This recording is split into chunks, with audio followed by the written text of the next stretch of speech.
Bad Christian. Hey America, Bad Christian here again. Today we're going to talk about the Trump conviction and what that means for America.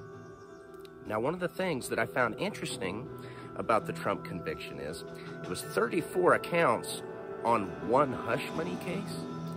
And the interesting thing is about all this is it's going to set a precept within the court, the Supreme Court, that I don't know if all of us really realize what that means for the future of the establishment. Now, when I say establishment, we're talking about that swamp that he promised to clean out there. And I know a lot of people like to believe that Donald Trump is not part of the establishment. But Donald Trump is part of the establishment. It's been a plan the whole time. People say, well, no, they don't have his finger on him. They absolutely have his finger on him. We've got photos from '93 of him hanging out with Epstein at the same time with Bill.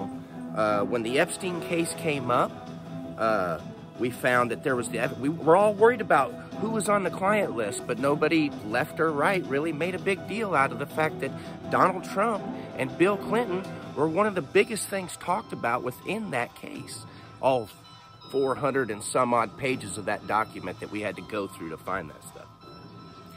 But the funny thing is that if you really stop and think about this, they absolutely did have a way to have their finger on them. Now, I know the photos are from '93, and the first case didn't happen till, what was it, 2005, something like that.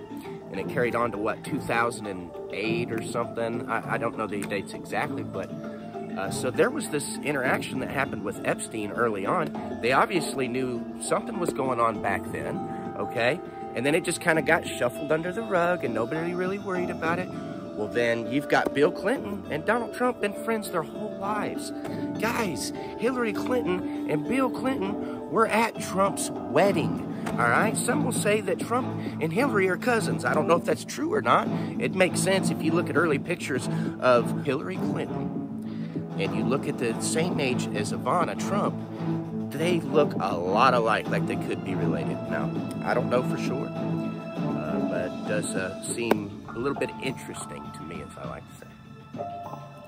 Now, when it came to Bill Clinton and Donald Trump, I don't know if a lot of you people realize this, but Donald Trump was a registered Democrat for 40 years, to the extent that when he began to run and ended up you know, in the caucus or whatever, one of the things that they were really adamant about was getting him to take an oath to the Republican Party. And the reason they wanted him to take that oath is because they were like, how do we even know that you're a Republican? You've been a Democrat your whole life. And guess what Donald Trump said? No, I'll not take an oath to the Republican Party. Interesting. That's so interesting. And you know what? You want to talk about this? Donald Trump being unfairly charged and it's a witch hunt and all that. No, they know what's going on. They've been talking about it the whole time, guys. I mean, think about what Donald Trump said. We could play the clip. That someone with the temperament of Donald Trump is not in charge of the law in our country. Because you'd be in jail. Secretary Clinton. The fact that they were starting this rhetoric early on in the campaign. He was talking about throwing her in jail on a public stage. I didn't think I'd say this, but I'm going to say it. And I hate to say it. But if I win, I am going to instruct my Attorney General to get a special prosecutor to look into your situation, because there has never been so many lies, so much deception. There has never been anything like it. And we're going to have a special prosecutor. When I speak, I go out and speak. The people of this country are furious. And they were both grinning about it and laughing at us at the same time. Why do you think that old Mr. Biden got that Cheshire cat grin going on that he got going on the other day when he was asked if Donald Trump was a political prisoner? Can you tell us, sir, Donald Trump refers to himself as a political prisoner and blames you directly. What's your response to that, sir? Do you think it can do? So what does all this actually change for us, guys? The precepts that are going to be set from this is going to be that if you're not a part of the establishment, you'll never be able to be made part of the establishment. If you're not a part of the establishment, you're never going to get to run for president now. That's done. thanks to Donald Trump, thanks to the Republican Party, thanks to the Democratic Party. They've both been playing us, guys. We've got played, and it's too late now. There's nothing we can do. You know what, America? There's many, many people out there who are probably the same level as me, a lower to middle class American, who would make a hell of a lot better president than either of these jackasses standing out here on stage. But you know what?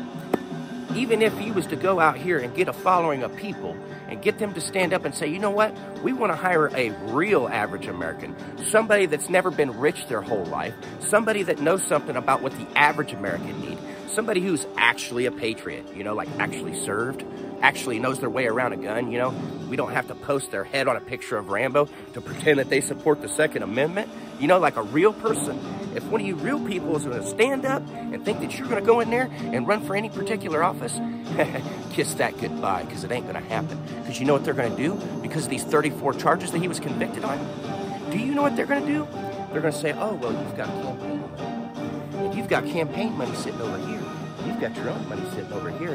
And you can't do anything with your own money until the campaign's over, because if you do, we'll charge you with felonies for using campaign money for things that were not of the campaign.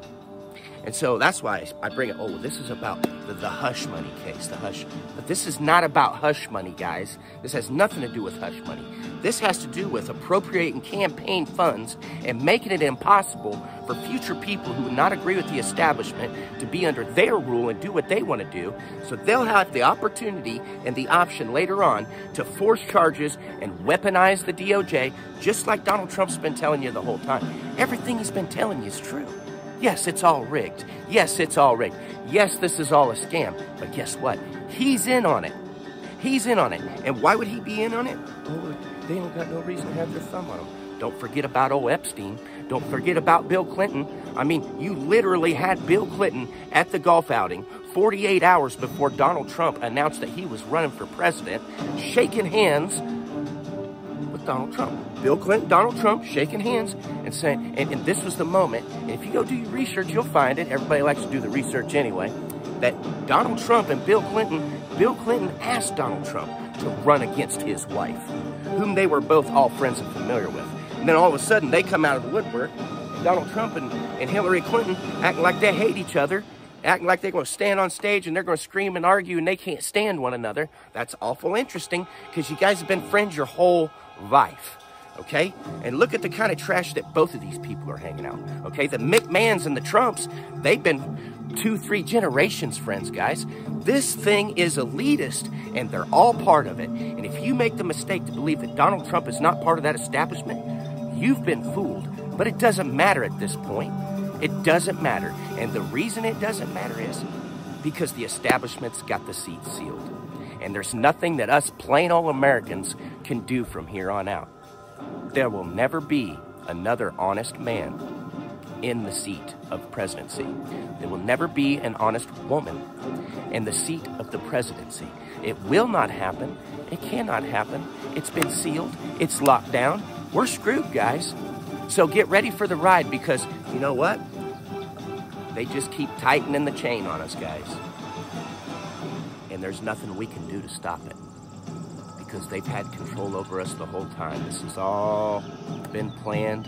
It's too easy. The information's all there. They're talking about it the whole time, acting like they don't know what's going on.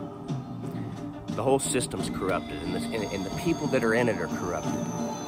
And I don't believe that chasing after either one of them at this point, either side, left or right, I don't think there's an honest person standing out there. I think the last honest man that stood in the establishment, they wanted to hang in the street. But what do I know? I'm just a bad Christian.